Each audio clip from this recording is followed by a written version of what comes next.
خدا جلال باپ اور بیٹے اور پاک کے نام میں، یسوع مسیح کے قادر جلالی ازلی اور ابدی نام کلام خدا میں سب مسیحوں کی سلامتی ہو۔ ہم سب جانتے ہیں کہ ساری مسیحی دنیا روزوں کے ایام میں سے گزر رہی ہے۔ مبارک جمعہ کی آمد نزدیک آ رہی ہے اور مبارک جمعہ کے دن منجی عالمی یسوع مسیح کی مصلوبیت کے حوالے سے ہونے والی عبادات کی تیاری بھی ہو رہی ہے، جن میں وہ 7 صلیبی کلمات جو منجی عالمین نے صلیب پر سے مصلوب ہوئے اپنی زبان مبارکہ سے عطا فرمائے تمام عبادات کا مرکز ہوتے ہیں، اور تقریباً ہر عبادت انہی 7 کلمات پر موقوف ہوتی ہے۔ صاحب دانش ان کلمات کو اپنی عقل مندانہ رائے کے ساتھ کلام مقدس کی روشنی میں پیش کرتے ہیں۔ یہ صلیب پر سے فرمائے گئے 7 کلمات منجی عالمین کی خوشخبری کی منادی کے برعکس ایک الگ مقام رکھتے ہیں، اس لیے کلمے پر بولنے والا ہر مقرر پوری کوشش کرتا ہے کہ کلمے کا مفہوم ٹھیک طرح سے پیش کرے۔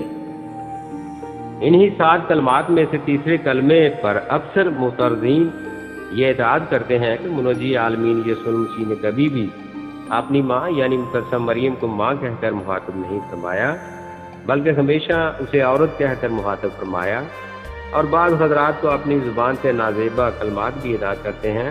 یہ ان کی بیوقوفی اور کلام خدا کے بیدوں سے ناآشنائی ہے۔ ہم کلام خدا کی روشنی میں جو ہمارے قدموں کے لیے چراغ اور راہ کے لیے روشنی ہے، دیکھیں گے کہ یہ کلمہ اپنے اندر کیا بھید رکھتا ہے، اور منجی عالمین یسوع مسیح نے مقدسہ مریم کو کیوں ماں کہہ کر مخاطب نہ فرمایا تھا۔ انجیل منورہ میں 2 مقامات ہیں جہاں یسوع مسیح کو مقدسہ مریم کو مخاطب کرنا پڑا۔ ایک مقام کانہ گلیل اور دوسرا کوہ کلوری کا مقام ہے۔ اس کلمے کو سمجھنے کے لیے ہمیں ابتدا میں باغ عدن میں جانا ہوگا۔ دراصل اس کلمے کی بعض گشت باغ عدن سے لے کر صلیب کے مقام تک ہے، کیونکہ اس کلمے کا احاطہ 2 عہود پر محیط ہے، یعنی ایک باغ عدن میں گناہ سے پہلے کا غیر فانی عہد، اور دوسرا گناہ کے بعد باغ عدن سے باہر کا فانی عہد جہاں موت انسان کی سزا مقرر ہو چکی تھی۔ حقیقت میں یہ کلمہ فانی عہد صلیب کے مقام سے غیر فانی عہد باغ عدن سے مخاطب ہے، جہاں نر جس کی بنیادی تخلیق نسل مرد تھی، نسل کے اعتبار سے خدا نے اسے مذکر مرد خلق کیا اور اس تخلیق کی نسل مرد اور اس کا نام آدم رکھا۔ اسی طرح ناری کی بنیادی تخلیق نسل عورت تھی اور اس مونس نسل عورت کا نام حوا تھا۔ نسل کے اعتبار سے وہ عورت خلق کی گئی۔ کلام خدا میں یوں لکھا ہے، اور خدا اس پسری سے جو اس نے آدم میں سے نکالی تھی ایک عورت بنا کر اسے آدم کے پاس لایا۔ پیدائش 2:33۔ خدا کیا بنا کر لایا؟ عورت، جو اس کی بنیادی پہچان تھی، کیونکہ مرد کی پہچان الگ اور عورت کی پہچان الگ ہے۔ سو آدم اور حوا کی بنیادی پہچان ان کی الگ الگ نسل سے ہے، وہ مرد اور عورت خلق ہوئے۔ یسوع مسیح کا فرمان اقدس ہے، خلقت کے شروع سے اس نے انہیں مرد اور عورت بنایا۔ مرکز 10:6۔ یعنی ان کی پہچان الگ الگ نسل سے ہے، جو ان کی بنیادی تخلیقی حیثیت ہے، مذکر نسل مرد اور مونس نسل عورت، اور خدا نے ان کو اپنی صورت پر اپنی مانند بنا کر مقام عظیم بخشا اور ان کو اشرف المخلوقات کے اعزاز سے نوازا۔ ابتدائی نسل مرد اور ابتدائی نسل عورت عدولی حکم سے پہلے غیر معینہ مدت تک باغ عدن کے غیر فانی عہد میں غیر فانی زندگی گزارتے رہے، لیکن وقت آیا کہ نسل عورت شیطان کے بہکانے سے خدا کی مانند نیک و بد کی پہچان کرنے والی بننے کی خواہش میں آ کر گناہ کرنے کا ارتکاب کر بیٹھی۔ اس نے خود کو شیطان کی مرضی کے حوالے کر دیا اور گناہ کر کے اس گناہ سے آلودہ ہو گئی۔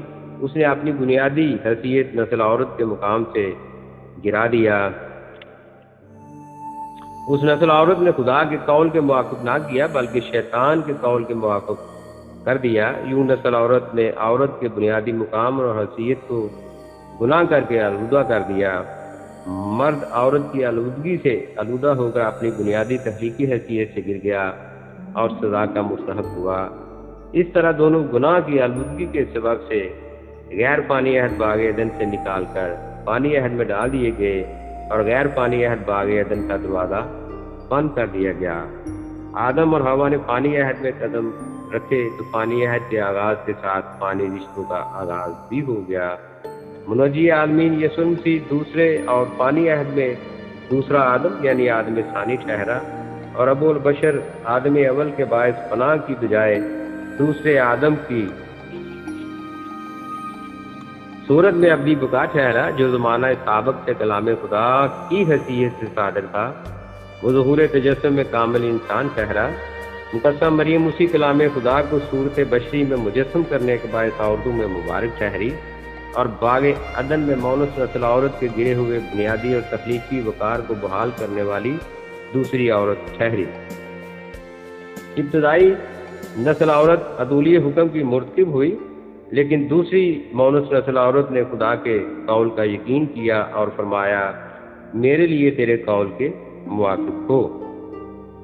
اس نے نسل عورت کے آلودہ ہوئے مقام اور حیثیت کو اپنی پاکیزگی اور فرمانبرداری کے باعث بحال کر کے مونس نسل عورت کے مقام و حیثیت کو پا لیا۔ مقدسہ مریم نسل عورت میں سے وہ عورت ہے جس میں سے شیطان کے سر کو کچلنے والا مالوت ہوا۔ وہ زچگی کے بعد ایام طہارت میں رہنے والی ماں کی طرح اسم ماں سے معصوم ہو کر پکارے جانے والی عورت نہ تھی، بلکہ اپنی نسل کے لقب سے ملقب ہو کر محاذب کیے جانے والی نسل عورت ہے۔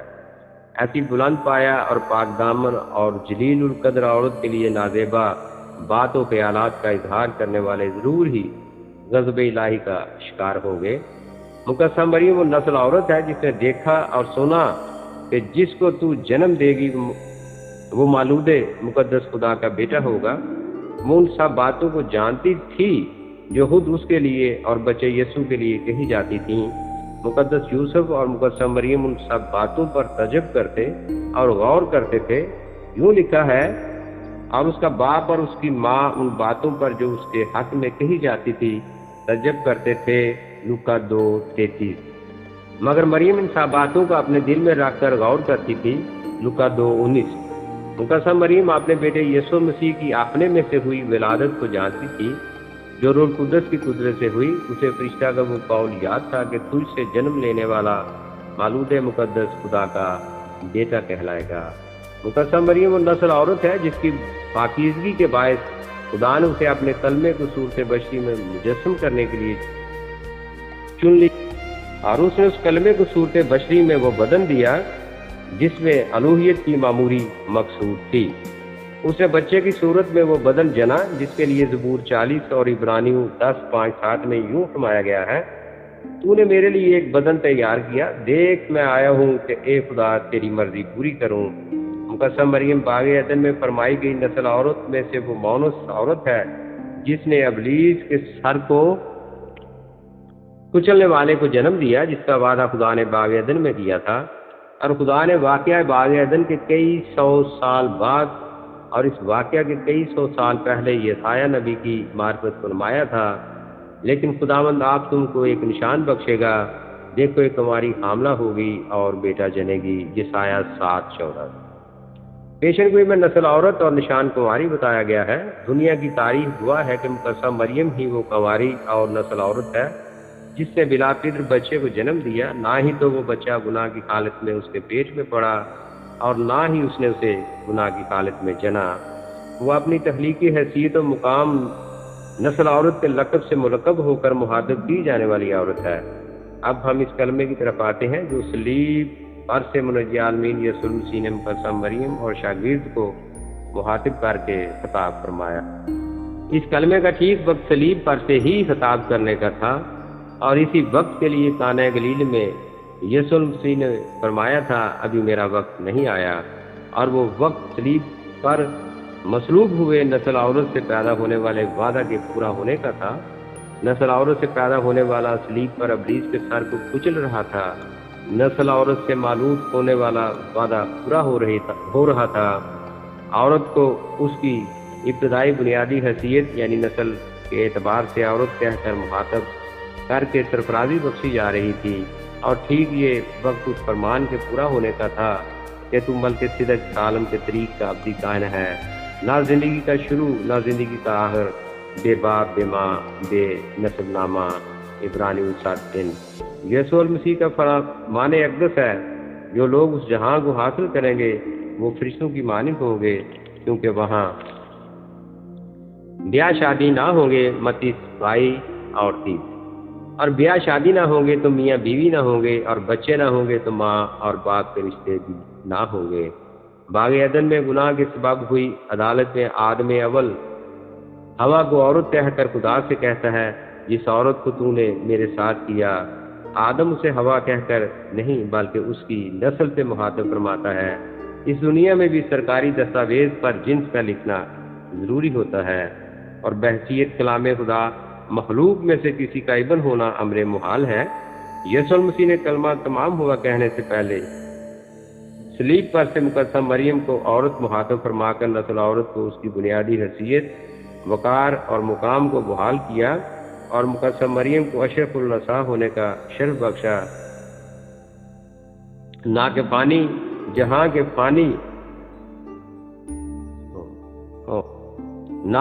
جہاں کے ساتھ مٹ جانے والے رشتے ماں سے مخاطب فرمایا۔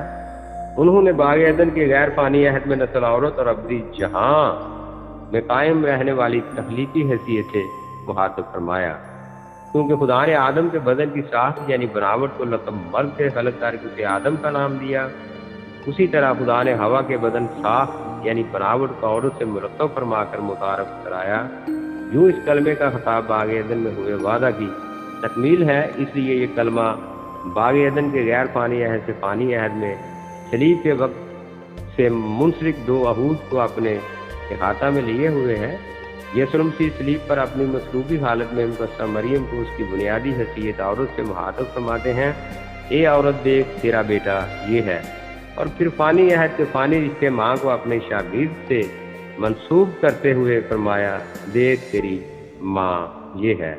جو تھا، جو ہے اور جو آنے والا ہے، اس کے القادر نام کلام خدا میں آپ سب کی سلامتی ہو، آمین۔